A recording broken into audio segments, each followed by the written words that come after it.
y hay un posoperatorio.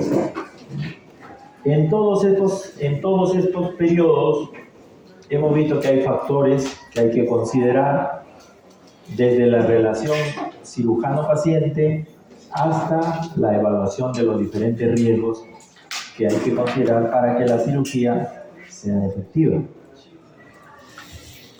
No siempre en el posoperatorio, pero primariamente en el posoperatorio, rige estos conceptos básicos que hay que tener sobre el manejo del medio interno. Y sobre el manejo del medio interno básico, porque como no es una cirugía, obviamente el manejo básico le corresponde al cirujano, pero las complicaciones del medio interno le corresponde al clínico. Sin embargo, como dije al inicio, vamos a dar unos matices de lo que es o de lo que debería ser y de las consideraciones que hay que tener para que nuestra cirugía sea exitosa, no solamente en la técnica quirúrgica, sino también en el manejo posoperatorio. Y uno de los pilares de ello es el manejo de los líquidos y los electrolitos. Lo hemos separado del equilibrio ácido básico porque generalmente esto se usa más en pacientes inestables, y generalmente en pacientes estables no vamos a manejar el manejo del equilibrio ácido básico. Entonces, el paciente que está operado es un paciente que por lo general, cuando la cirugía es de riesgo 2 para adelante, e incluso en la cirugía 1 en su primera fase, no puede comer, ¿no? Porque a veces se le ha colocado anestesia general, regional, o los procedimientos son tal que han afectado las estructuras o los órganos que de alguna manera están comprometidos en la dieta. Y entonces, aparte de eso, las medicinas que se le coloca al paciente usualmente son medicinas endovenosas, por vía endovenosa, salvo pues que sean cirugías menores donde se puede utilizar la vía oral como inicio. Lo importante es que este posoperatorio sea inmediato o posterior. Debamos de tratar de manejar en el paciente la mejor comodidad que él tenga. Cuando el paciente ingiere la vía oral no tenemos problemas, pues le indicamos todo al paciente, le indicamos qué tipo de dieta debe comer o que tome las medicinas por vía oral adecuadas. El problema radica cuando el paciente no puede ingerir la vía oral, y a veces en estos pacientes de riesgo 2 o riesgo 3 hay que mantenerlos hospitalizados y por lo menos con hidratación adecuada o con nutrición adecuada, como vamos a ver en otra clase. Para esto hay que conocer lo que seguramente ustedes ya han estudiado en fisiología, y vamos a hacer un recuento básico y algunos comentarios al respecto. El agua. Uno de los puntos importantes en la cirugía es el agua. Parece mentira, un desequilibrio hídrico en el paciente puede complicar una cirugía, ¿no? Un desequilibrio metabólico puede complicar una cirugía. Sabemos que el agua está más o menos entre un porcentaje entre el 50 al 70% del peso normal del paciente. ¿Y esto por qué es importante para el cirujano? Porque nos permite calcular o saber qué necesidades básicas va a tener nuestro paciente de agua, ¿no?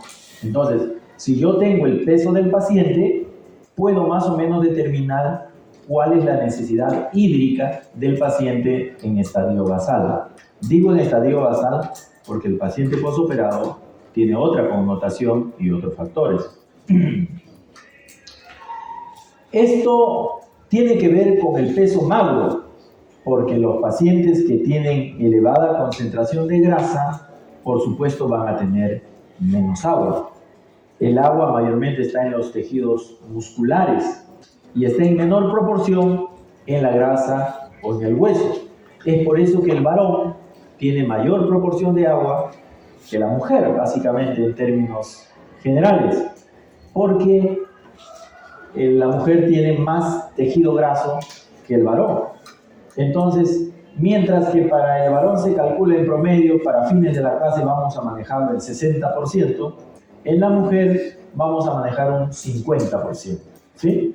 Van a encontrar variaciones, por supuesto, de acuerdo a la literatura que ustedes investiguen con respecto a estos porcentajes. Pero para fines de la clase, para fines docentes, establecemos que el varón tiene un 60% y la mujer un 50%. Esto va a variar, por supuesto, por ejemplo, en los niños, ¿no? Los recién nacidos no tienen ni uno ni otro, sino tienen un 80% de agua. Son casi más agua que peso magro, ¿no? Y a medida que va creciendo, la concentración de agua, el porcentaje de agua va disminuyendo de tal manera que al año, más o menos, ya se asemeja a la población general, ¿sí? Un 60-65% de agua, ¿ya? Los pacientes que tienen obesidad, ¿no? Hay que considerar que a veces hay que disminuirles la cantidad de agua que calculamos por el peso entre un 10 a un 15%. Es decir, si yo calculo que una persona es obesa y le calculo, no sé, 100 kilos, de esos 100 kilos yo debo disminuir de ese 60% un 10% más. O sea, solo le calcularé un 50%. ¿Está claro?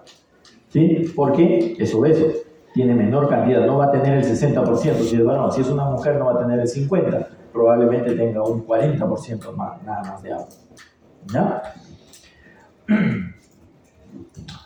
Y es importante reconocer estos parámetros porque la primera indicación del postoperatorio la da el cirujano, no la da el anestesiólogo, no la da el clínico, sino el cirujano.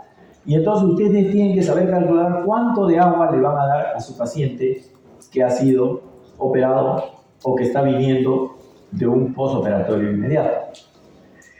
Clasificamos el agua, como ustedes saben, como intracelular y extracelular, ¿no es cierto? En fisiología han aprendido eso, que hay un agua que está dentro de las células y hay un agua que está fuera de las células.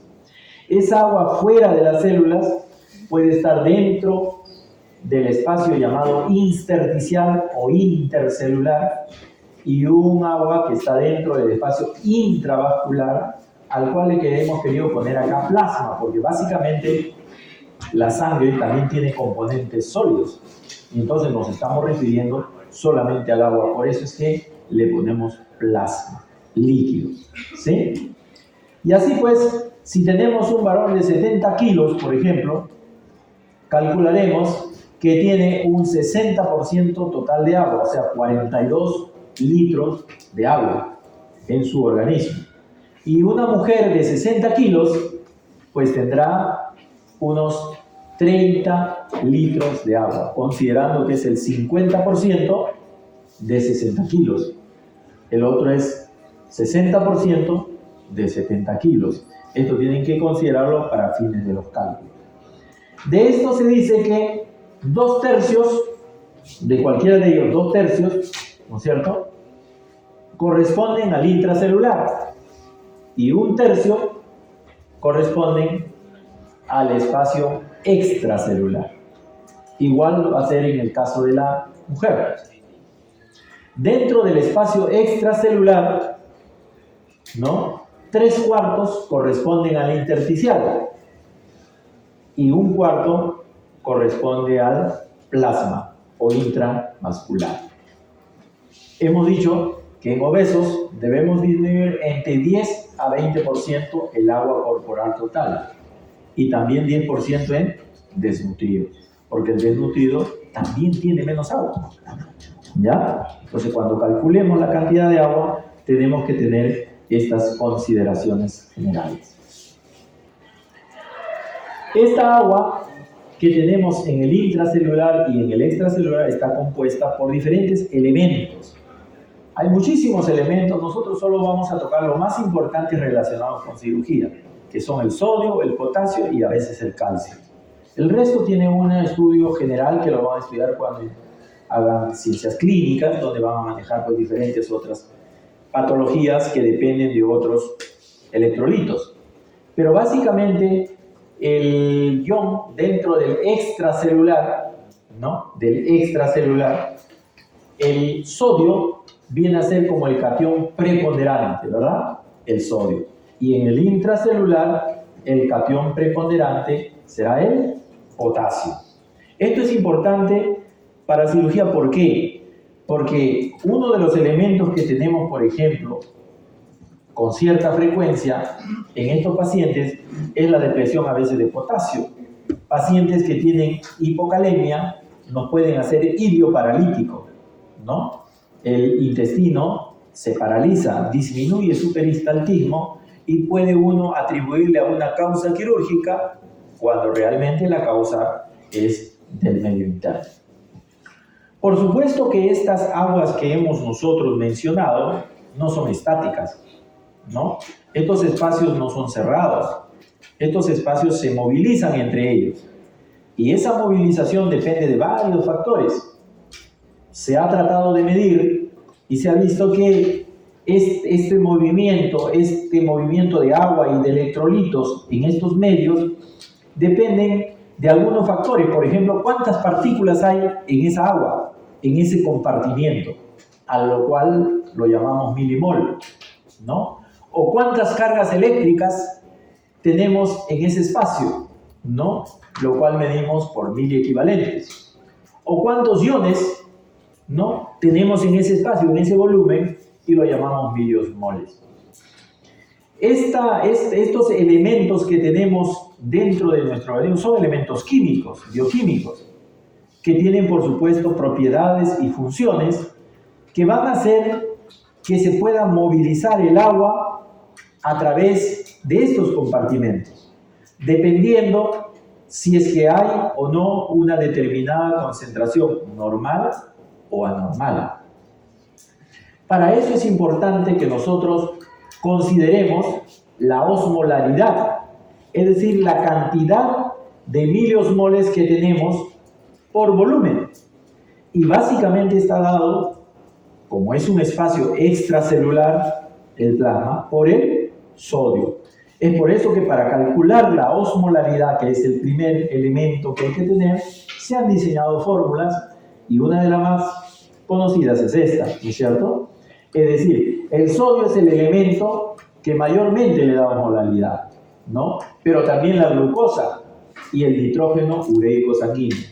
Por eso que si es un paciente que tiene como factor de riesgo la diabetes, si la diabetes se descompensa, me va a alterar el postoperatorio, me va a alterar el medio interno del paciente, porque va a alterar la osmolaridad y los líquidos se van a movilizar para tratar de compensar ese desequilibrio ocasionado por la diabetes. O si, por ejemplo, hay una insuficiencia renal, ¿no? O si, por ejemplo, no se le ha dado la cantidad de agua adecuada al paciente en el postoperatorio cuando usted hizo el cálculo.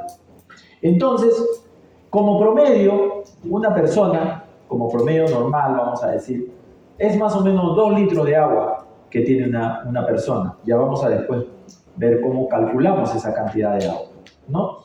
De esa cantidad de agua que tenemos como consumo nosotros, la mayoría es porque ingerimos agua, o debería ser 75% del agua que tenemos, del consumo que deberíamos hacer, debería ser por vía oral, ¿no? Y una cantidad, que es casi un cuarto, sería por los alimentos sólidos, ¿no? Así como ingresa en nuestro paciente postquirúrgico, también egresa, ¿sí? Entonces van a haber pérdidas diarias. En promedio, ¿no?, se pierde por orina entre 800 a 1200. Con las heces se pierden unos 250, un cuarto de litro en promedio. Y hay pérdidas insensibles, ¿no?, que no son notorias a visión, pero se que pierden por la respiración, por la misma piel, ¿no?, por evaporación, etcétera, que en promedio están entre 500 a 600 mililitros. Casi medio litro se pierde solamente en eso. Imagínese un paciente que está descubierto. Imagínese un paciente postoperado que está en hipotermia.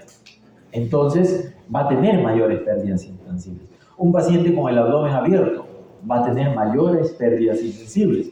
Entonces, cuando yo voy a calcular la necesidad de agua del paciente, tengo que tener en consideración todas estas cosas, porque si no, voy a darle una cantidad de agua inadecuada y voy a producir un desequilibrio en el paciente de su medio interno. Ahí estamos viendo cómo se manejan los promedios y cuál es lo máximo que se puede tener, ¿no es cierto? Mírenme, así como dijimos, que si bien es cierto, por pulmones y piel se pierden 500 o medio litro, pueden llegar a pérdidas hasta de litro y medio, ¿no? Un paciente con fiebre, por ejemplo, en el postoperatorio, con infección de una peritonitis, un paciente séptico, ¿no? Por el sudor se pueden perder hasta 4 litros, ¿no? Entonces, son pérdidas, por supuesto, esto es en su extremo, ¿no? Pero esas patologías que puede tener el paciente, por ejemplo, si vomita, si tiene una insuficiencia renal, ¿no? Van a alterar el medio interno, ¿no?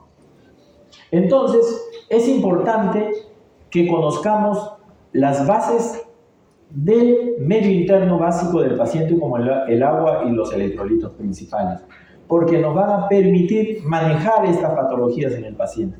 Los pacientes postoperados a veces vomitan frecuentemente, independientemente de cualquier otra patología, vomitan, ¿no? Están echados, a veces no se movilizan, a veces no ingieren adecuadamente las dietas o los líquidos, o si quieren ingerir, les produce vómito. Entonces, por eso es que tenemos que nosotros considerar estos líquidos. El paciente está distendido, se produce o se acumula agua en el intestino delgado, en el intestino grueso, etcétera, hacen hilio, ¿no?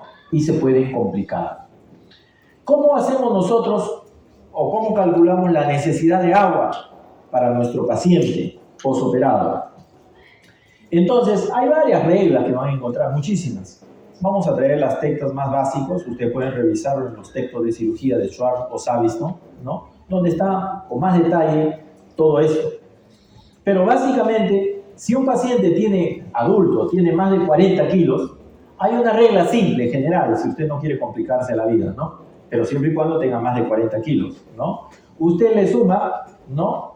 40 más su peso. Ahí está poniendo un ejemplo. Si el paciente tiene 73 kilos, entonces yo le sumaré 40 más 73. Y la cantidad que le tengo que infundir al paciente de necesidades básicas, ¿cuánto es? 113 mililitros por hora. ¿Sí? Si el paciente pesa 50 kilos, le pasaré 40 más 50, o sea, 90 centímetros por hora. Por hora, ojo. ¿Sí? Entonces usted calcula en 24 horas 90 centímetros por 24, multiplica 90 por 24 y usted tendrá la cantidad de agua que le tiene que infundir al paciente postquirúrgico. ¿Sí? ¿Está claro? Pero si usted quiere ser más preciso, porque esto es obviamente una regla básica